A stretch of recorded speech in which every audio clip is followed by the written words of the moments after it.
Chloe Young. I'm doing light vehicle maintenance, VRQ3. This course, it's a lot of diagnostic, so we're learning how to diagnose a car. We're looking at faults and how to remove the faults and just all that, so it's really electrical work this year.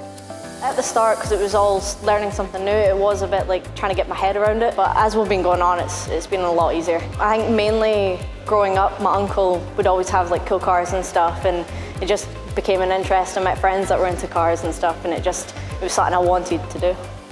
Joining, I was really nervous, but coming in, it was great, and learning all the knowledge I know now, it's been really good. The lectures, they're brilliant. If you're ever struggling with something, they'll immediately come over and they'll try and push you. They know you know what you're doing, but sometimes you doubt yourself, and the lectures are really good at just pushing you towards that. And the overall environment, it's really good. You've got pretty much everything you need. You need to be a very hands-on person, quite headstrong, just really willing to fix something, really. Once you've finally finished what you're trying to do, it's great. The thing I've enjoyed most about the college is just, in general, the people I've met. I've met some great friends here. It's always quite a happy experience. When you come in mornings, the lecturers are always hi, they're great. Hopefully just kind of keep building my knowledge, my skills and stuff. Maybe end up in a garage somewhere and just have my own thing eventually. I think I want to keep building my skills and my knowledge.